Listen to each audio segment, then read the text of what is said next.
Welcome to episode 44 of the Sports Geek podcast. And this week we're talking baseball as we caught up with Josh Tucker from the LA Dodgers while his team was out here to play the Diamondbacks at the SCG. And I catch up with AJ from Navigate Research and talk a little bit about the social media scoreboard. Welcome to the Sports Geek Podcast, the podcast built for the sports digital marketer. And now, here's your host, who once took 4 out of 15 bowling leg breaks as a teenager, Sean Callanan. Thanks, DJ Joel. My name is Sean Callanan from Sports Geek, and thank you again for listening to Sports Geek Podcast, whether it be on the website, sportsgeekhq.com, on iTunes, on SoundCloud, on Stitcher, or any other good podcatcher, even the bad ones, we should be there. Thanks again, DJ Joel. Slight correction on my bowling figures.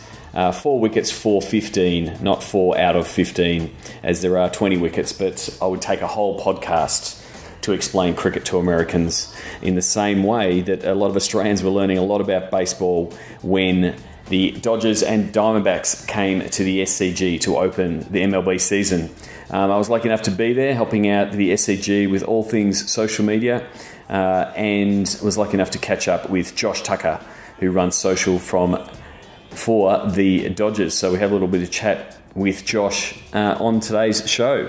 And then later on, I talked to AJ Maestas from Navigate Research on a study project that he has done on sports, fans and social media and the way that they engage with teams and the way that sponsors can engage with fans on social media and what kind of results sponsors and teams can get with social media. So it's an interesting discussion.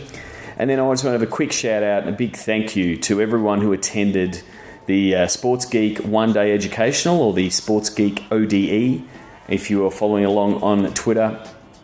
Big thanks to Steve Vallis from the Honey Bar for hosting us, and also Steve Sammartino and Josh Rowe for attending and providing a bit of light, colour and humour with a few conversations to break up the day. But to all those attended, thank you very much. You've really inspired me to do more of them. So I look to do some later in the year in Melbourne and potentially in other parts of Australia. But first, here's my chat with Josh Tucker from the LA Dodgers.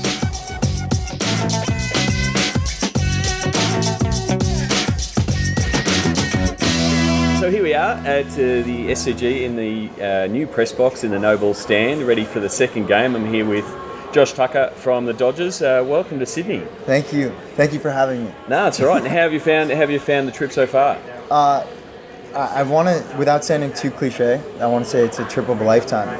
I studied abroad here in 2009. So where did you study? New South Wales. Yep. And I lived in Bondi. It was less studying, more working on my tan. I went for a swim this morning, in Bondi. So while you're up here, you may as well. Yeah, but the way that we've been treated here, from the stewardesses on the plane to the arrival committee, everything has been beyond belief and top notch. It's really been a truly remarkable experience. And so you want to tell everybody who's listening, what's your role at the Dodgers and what it entails? Yeah, so I handle social media, and we have a digital department, so I fall under that, and I produce most of the majority of the content from Facebook, Twitter, Instagram, Tumblr, Vine, and Google+. And so it's strategy to play-by-play on Twitter, and really just trying to provide valuable content for our fans. So, I've spoken to some of the guys in MLB land before, and, you get a lot of support from BAM, and they produce a lot of content. So really, social is a spot where you get to have a little bit of creativity in what you can do, because BAM produce so much of the standard content, the web recaps and video replays and stuff like that. So what do you look to do from a creative point of view? The one way that we can differentiate ourselves is through access, and I think we really try and be leaders in that space and give our fans not only unprecedented access, but try and tell the story of our players. And I think we are a baseball team, but really the chemistry in the clubhouse is what I try and portray as much as possible. Our guys, I think a good example is Juan Uribe, who speaks barely any English, and some of the guys would probably question some of his Spanish. and Hyunjin Ryu, who speaks Korean exclusively, and their friendship. And we've really been able to give our fans just kind of a glimpse of that relationship and the inner workings of the clubhouse, which to me, as a fan of sports, that's what I want to see. Of course, it's the on-field play, but it's that daily interactions that we try and give our fans. So from a clubhouse point of view, because we've worked with clubs before, and different managers or different coaches have a different take on the inner sanctum of the locker room or the clubhouses in Major League Baseball. I was with the Cowboys, and they've got a new coach, and he sort of put it to his players when we were doing a training session. He goes, "You guys have earned the right to be in this locker room. That's our inner sanctum. We don't want that shared. Everything else we can share."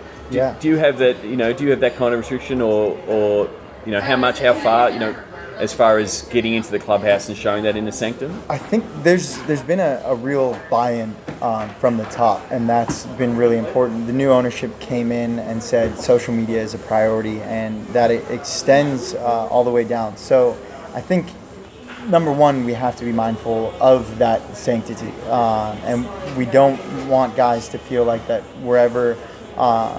You're not stalking them. You're not taking photos while they're in a quiet moment, all that kind of stuff. Yeah, and I really want to be a fly on the wall as much as possible, and I think the more that the players see that we are respecting them, the more they'll give us, and it's that there's a fine line between trying to be there and give our fans content and getting in the player's face. Let's want to talk a bit about the platforms. You do a lot of vines. I really like you're doing the super slow mo vines, and I saw the Kershaw one that I'll put in the show notes. It's a bit like a lava lamp. You could just keep watching that over and over and over. So from which of these, from a Vine point of view, is it just a matter of just getting out that more content to the fans and that short snippet stuff?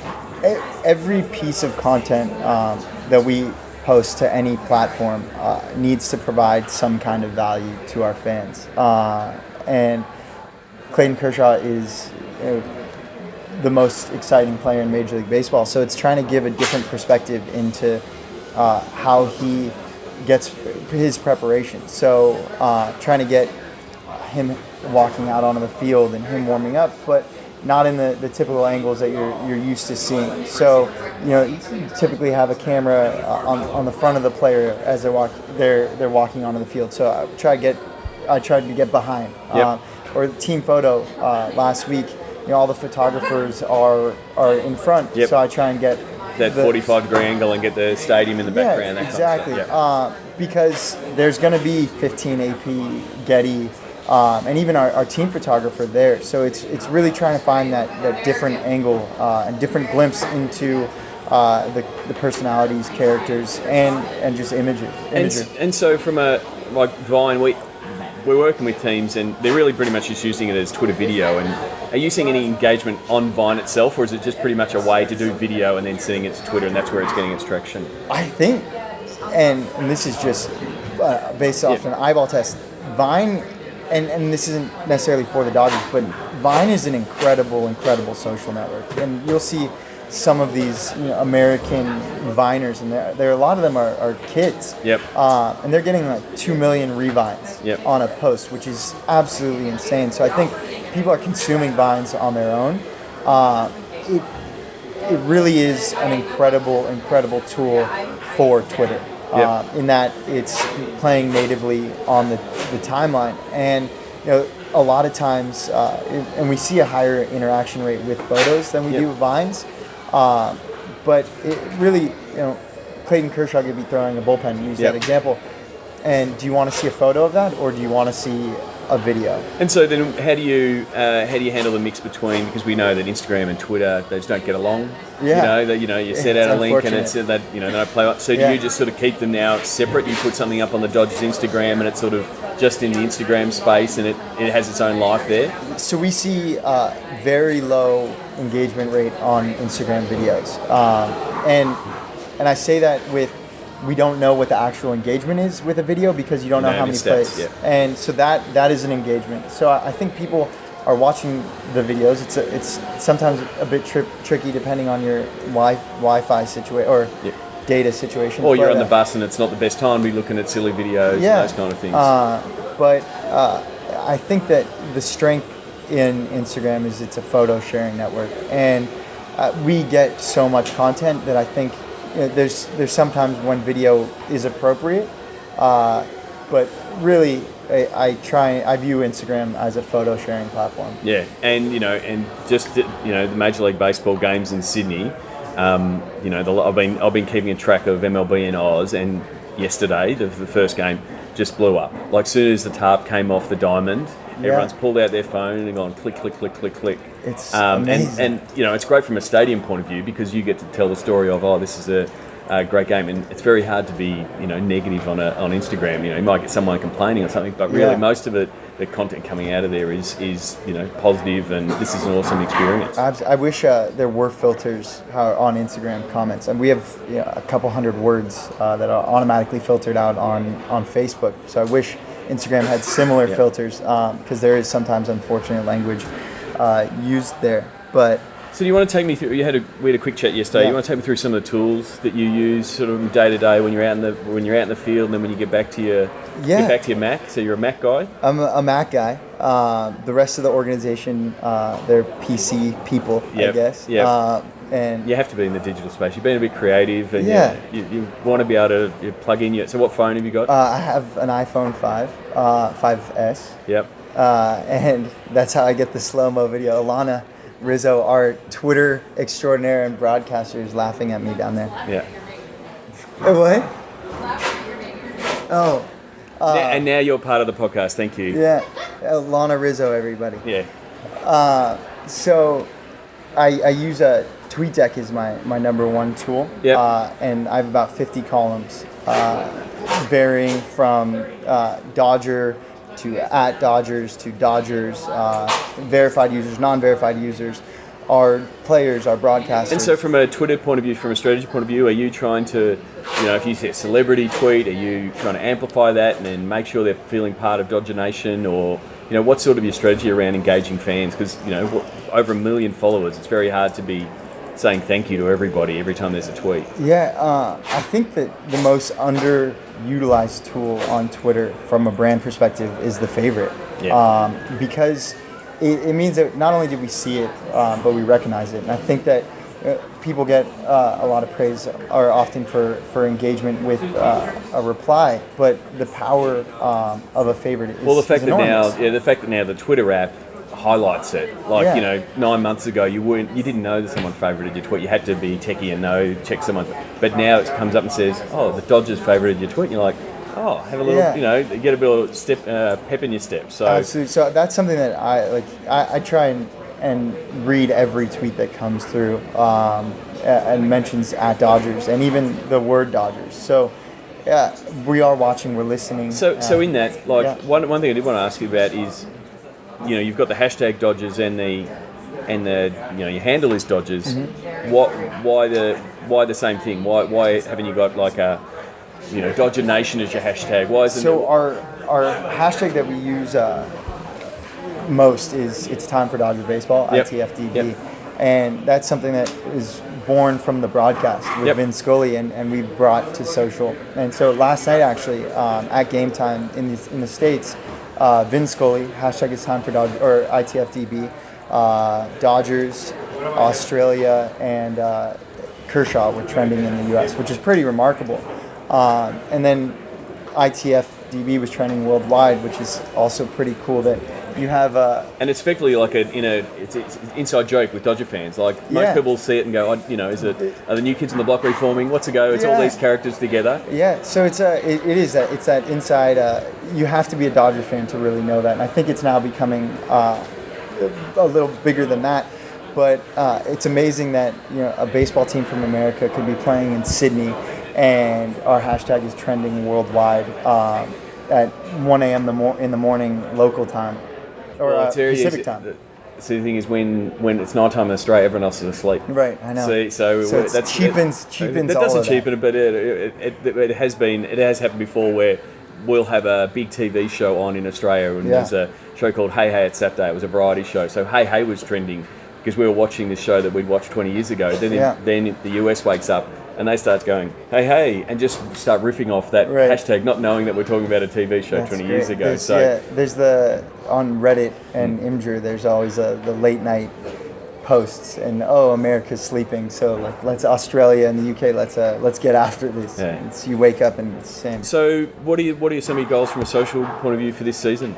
From a social standpoint, it's all about engagement for us, and because of our relationship with BAM, there is a sponsorship and ticketing component, but for me and in my role, it's always been about providing content. So that's you using Adobe Social. Is that sort of how you're measuring engagement and tracking traffic and things like that? Yeah. So Major League Baseball, they came up with this metric called engagement per fan. Yep. And so we led Major League Baseball across all platforms in 2013 in engagement per fan. I think that's a goal that we'd like to meet again. But so engagement is our number one KPI. And that's really, it's providing great content for our fans and then winning on the field, really. Exactly, it's always a great marketing strategy. You're winning on the field. Kershaw is throwing Ks all day, and you'll be like, this is easy job. I think Brian Sraven at the Giants, after the Giants won, he goes, winning a championship, that's the best marketing strategy you can have. There's not a better one. But you've still got to make sure that you can have the strategy in place to take advantage when those big things happen. When it's a no-hitter or when something amazing happens. If your fans aren't trained to use the hashtag and amplify it, you won't do it.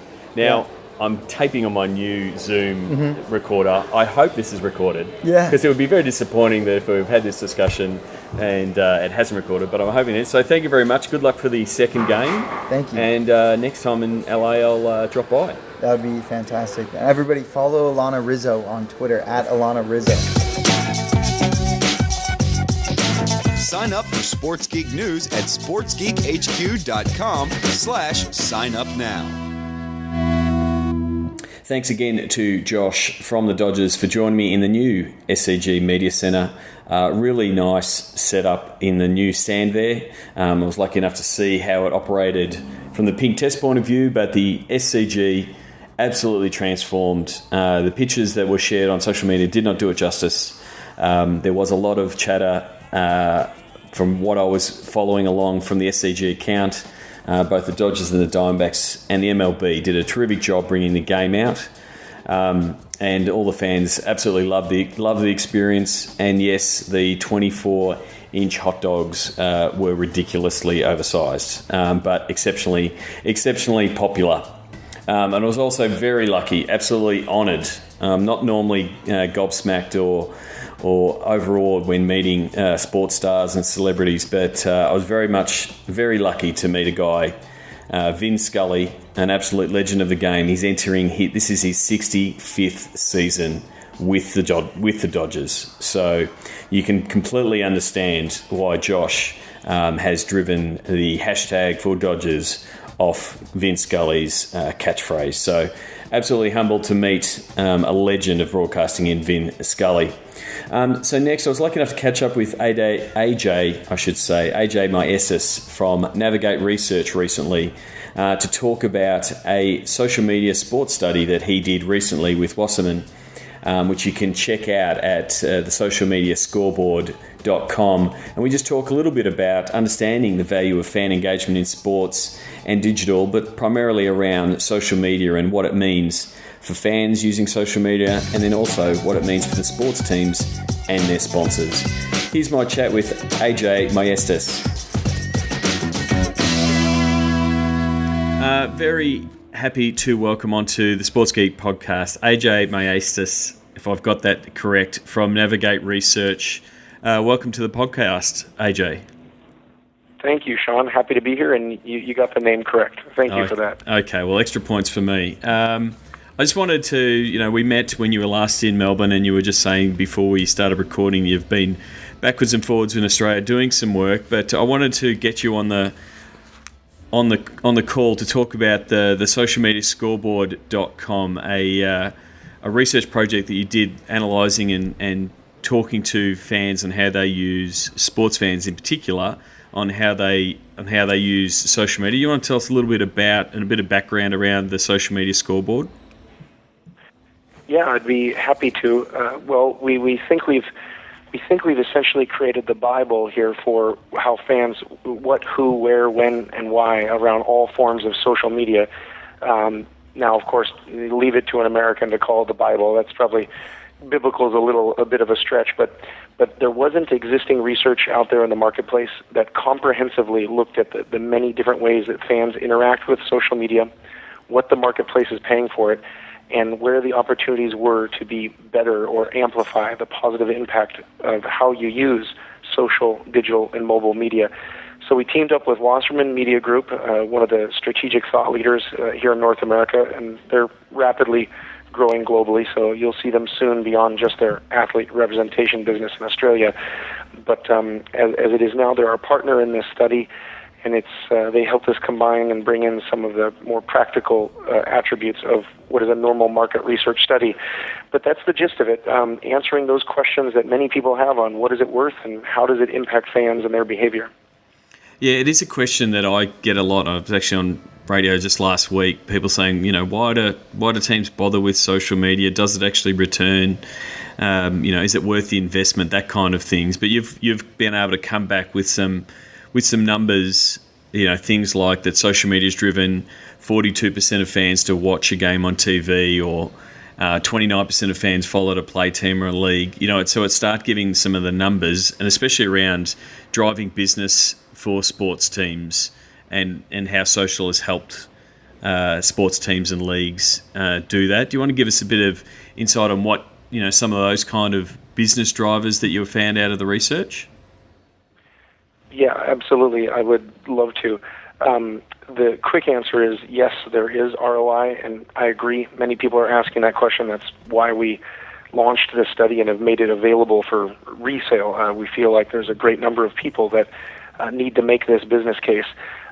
Just as you would in any business case you're making, it usually starts with ROI, and most people have been falling back on basic metrics like total impressions. But I can tell you with strong confidence that there is return on investment when you look at measures like how influential or impactful social media is. As a matter of fact, it ranks number 1 or 2 in just about every slice or category that you can imagine, driving people to become a fan, follow a team, watch on television, attend in person, connect with a corporate sponsor and feel positively about that corporate partner, or even buy their products or services. It's just off the charts. And just about any metric you can think that you'd be commercially motivated to drive out of fans, and yet it comes at an incredibly low cost. Internal programs can cost next to nothing, just time and effort. And even in the marketplace, it's being sold for far too little. We found that the average CPM for across all social media mediums averages about $7 a CPM. And if I were to tell you that I have found a medium that is among the most 2 impactful ways to do just about anything in sports, certainly you wouldn't think it sold at such a low price. So yes, there's ROI on social media, and the crux of this study is to highlight exactly what is most effective and efficient to do with social media. That's really important, because a lot of digital departments and then the sales departments that are trying to sell these properties are trying to re-educate sponsors out of that social media is free. Like the fact that, yes, we can set up a Facebook page and we can post and it doesn't cost them anything, but it's really, one of the things that the teams and the leagues, and to a lesser extent athletes, have to realise is to put some value on what those posts are, and it's more of it's a valuation of what it's worth, not that it doesn't take much to send out a tweet. It's what the value is to the brands. And we've got these brands that are clamouring to try to reach these fans. Initially, they've been drawn in by the big numbers, the big like numbers and follow numbers of teams. But it's now, realising that if a post is done correctly and the right offer is presented to fans, that they do get really good returns from activating via sports teams and leagues and athletes. That is exactly correct, and there's no question about it. It's most difficult for media entities. I know what we're experiencing here in the United States is a lot of the media, the major media networks, all of which are clients of ours, have a hard time getting a la carte value, and instead they're often treating it as a value add. It's a throw-in along with a large media pie. Yeah, the steak knives of a deal, so to speak. That's exactly right, and I can tell you that speaking purely for their domestic business here in the United States, ESPN appears to be further ahead than the other folks in this space, where they've been selling their deals on a cross-platform basis for over 10 years now. They don't do deals that don't integrate across second and third devices, that don't utilize social, digital, and mobile aspects within their network, assets that they have under their control. And it's to the benefit of their sponsors. We do a great deal of research on understanding the impact of sponsorship and advertisement deals through sports with ESPN and, again, Fox and NBC and TNT and the alternatives. And there is a very clear and measurable positive impact when advertiser integrates through social, digital, and mobile, as well as the more traditional assets and elements, 30-second television spots, signage that's on television, etc. So the truth is that not only is it a shame to give away something so valuable for free, but you're actually doing a favor to an advertiser or sponsor if you can get them to buy an integrated package. Yeah, I think that's crucial. If you're presenting your proposals as all of these line items that the sponsor can pick and choose which items they take in or take out, it's not very effective. Whereas if you say, no, digital and social is just part of this whole solution, it's not something they can pick apart and try to get the value proposition that they want, because really, for it to work, it has to be across all your platforms. That's exactly right. And we've made this mistake before as an industry. When websites were relatively new, they were an extra throw-in, right? And how silly would that concept be today? If you look at global trends, and I won't bore you with statistics and quote them, but you look at the rate of movement towards mobile on a global basis, and there's no question where the future's first screen is going to be, that first point of contact with consumers, and it's going to be smartphones, and going further into the future of television and the ways that people actually interact day to day with content. And to think that you might be a late adopter or even just the middle of the pack with things like social, digital, and mobile, it would be a pretty tragic mistake, in my opinion. You need to be involved and seriously committed to an investment in the space just to be, just to be in the middle of the pack at this stage right now. So the other side of it, so looking at that's the commercial side and how to effectively monetize, which is, one of the key phrases everyone's trying to say, how do we monetize social? And it is a broader approach. It isn't about selling a tweet or a post. It is that broader approach. And that's what you can do with your sponsors and help leverage them into that market. But the other side of social that it really provides, and sort of one of the reasons a lot of teams got on board first was the fan development side of this. And one of the parts of the study came back and sort of showed how fans are feeling more connected to their sport via social media. So you've got the Major League Soccer, the MLS, 32% of fans said that they felt more connected to their sport due to social media, and it's MLS and NHL were the top two there. Do you think because they were sort of outside the big four that they've put more effort into social and really driven that fan engagement and fan development, like attracting new fans via social? It's actually a combination of both. As you know, Navigate Research, my firm, does a lot of work with all those different sports and what have you in the United States, and so I'm able to speak a little bit to their fan base being different.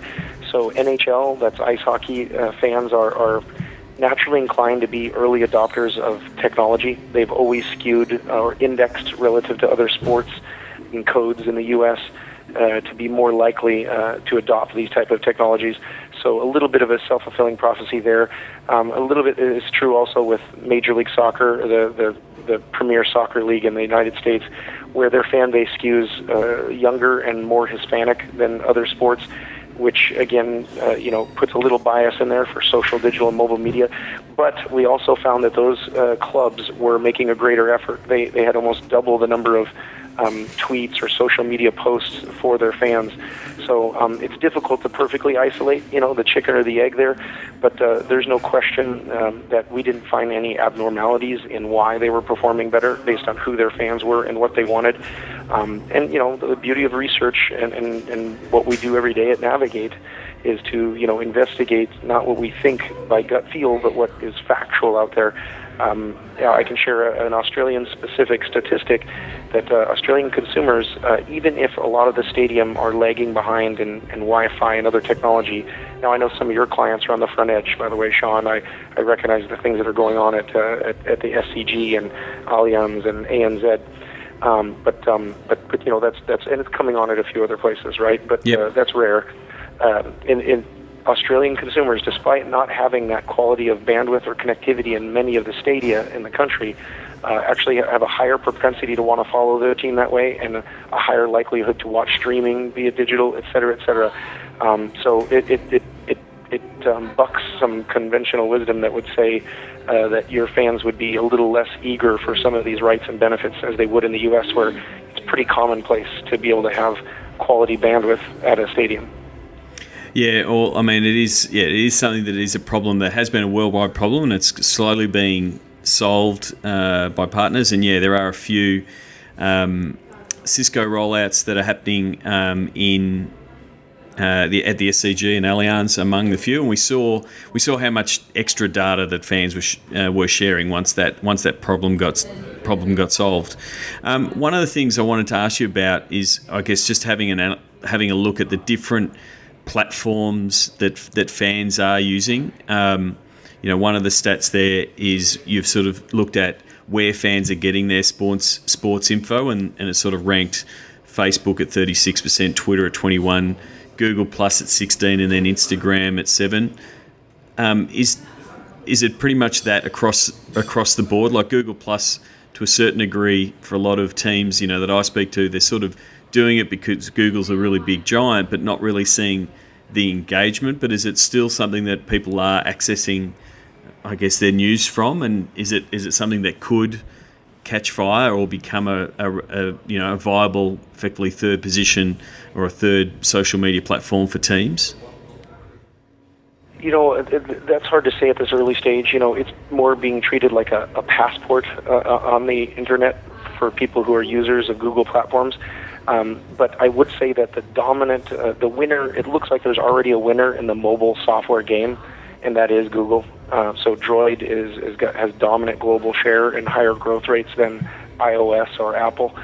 So I wouldn't bet against Google, but clearly it's not the same kind of social media platform that a Facebook is, even if that may have been or have not been one of their original intentions. I'm glad you brought up Cisco, actually. We're a really big fan of the work that Cisco does, because that's an example of the flexibility that you need inside a stadium to anticipate future needs. There's things that we don't know of today that you're going to want to do and be flexible enough to handle to satisfy your fans' wants and needs. Twitter is, how many people were on Twitter 5 years ago, and how many people are on Facebook 12 years ago? It's that quick, these two dominant players. So to give you a Facebook versus Twitter example, that's just a little PR highlight from our team, from the study, which is raw statistics. But as you dive deeper into that, and when we're delivering these results, we're working with the NRL on this. We're really proud to say the NRL is the first Australian client to purchase this study, which releases next week. And when you dig a little deeper, you'll see that if you look at just the basic user base of Facebook and Twitter, you'd say, well, those are large. But if you look on a proportionate basis, people disproportionately prefer to receive their news through Twitter, which makes sense, of course, intuitively. But if you just blindly set up your social media platforms based on how large is the user base, those are the ones we're supposed to be involved in, you might misuse them. And there's very little actual purchases that take place on a Facebook, but there's a lot of influence and coordination of groups for social events. Twitter is disproportionately the favored way for sports fans to receive their news and updates. It is just behind Facebook and how I want to follow my team, but when you look at the size of the user base, again, it's the way that your fans would like to get the inside scoop, updates, etc. Yeah, I mean that's what we just recently just looked at all the teams, and the only thing with Twitter, and it is, it's sort of with Twitter, it's once you're in, you understand it and you are getting the info. At the moment, it's just from an Australian point of view and lesser extent around the world, is that Twitter is still having that growth issue of not having as many fans on to be able to get that data, like what from the studies and the looking at our clients' traffic drivers. Facebook is still far and above the big driver from a traffic point of view for fans, and that's partly because of the user base that they have and the amount of fans that they reach. Yeah, that's exactly right. But the keys to doing the kind of research that are in this study are to understand what tool is appropriate at what time. There's no question that a sledgehammer can drive a nail, into a piece of wood, but is that the most efficient tool to use, and is that the way your customers want to receive that information?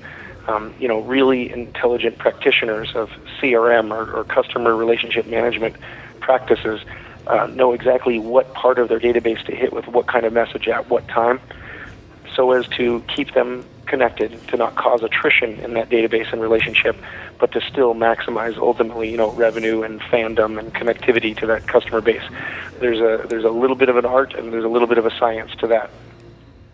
So what are the next things that you're looking at post the social media scoreboard, as far as getting a bit more analysis of what sports fans are doing? Well, it's a study we intend to continue into the future, and that data becomes powerful over time, that being able to look at change over time.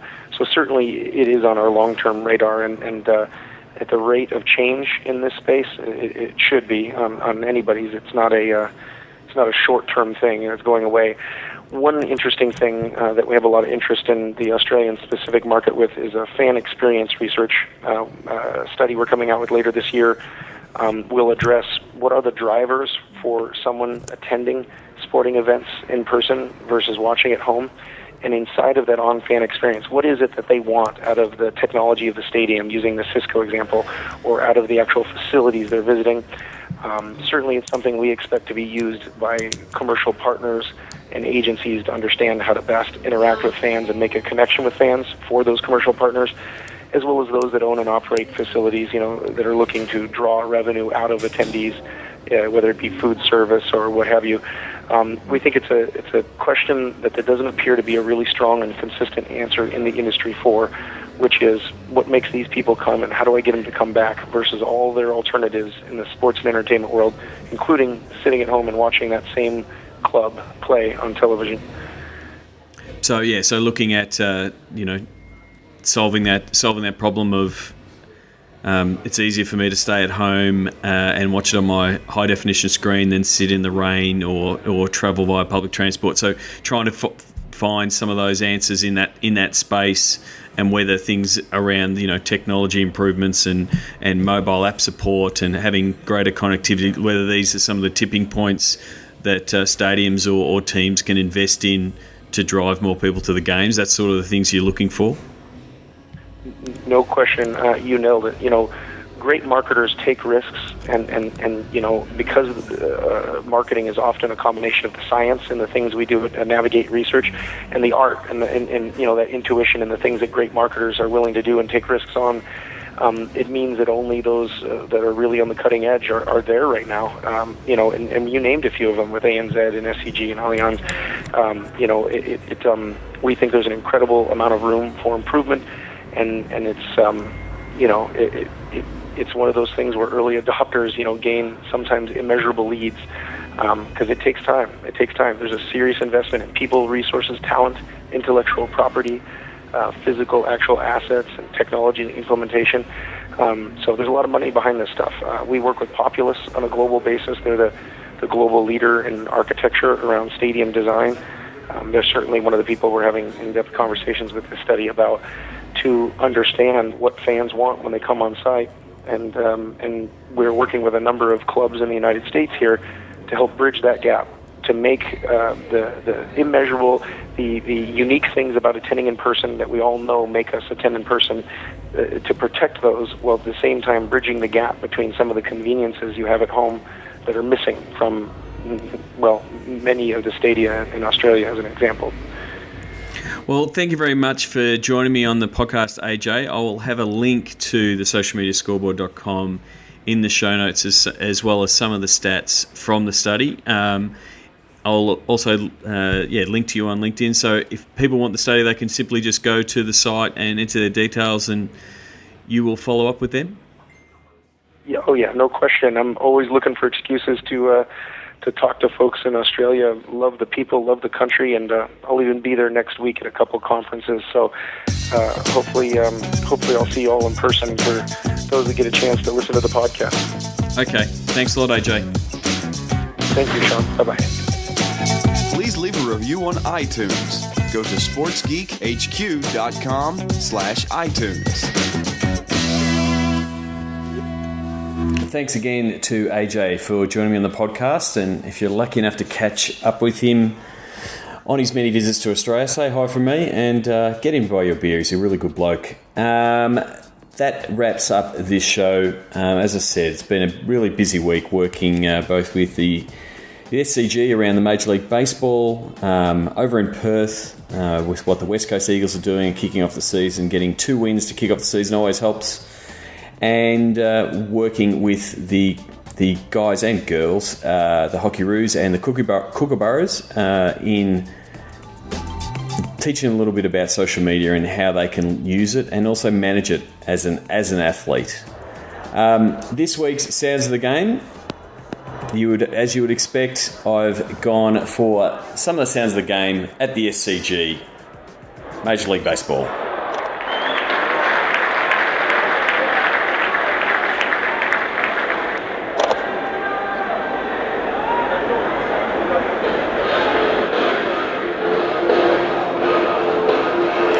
As I said earlier, everybody who attended the game had an absolute ball. And again, from a podcast point of view, it's very hard for me to paint the picture that was the SCG. All I can tell you is go to Instagram, check out MLB in Oz, 3,800 Instagram photos were shared over the 2 days with shots of extra long hot dogs, terrific looking ballpark. So yeah, check them out. Some tremendous work, which leads me into my social media post of the week, and I'm going to give it to our guest, Josh Tucker. And one of the posts we actually talked about in the interview, a slow-mo vine of Clayton Kershaw in the bullpen.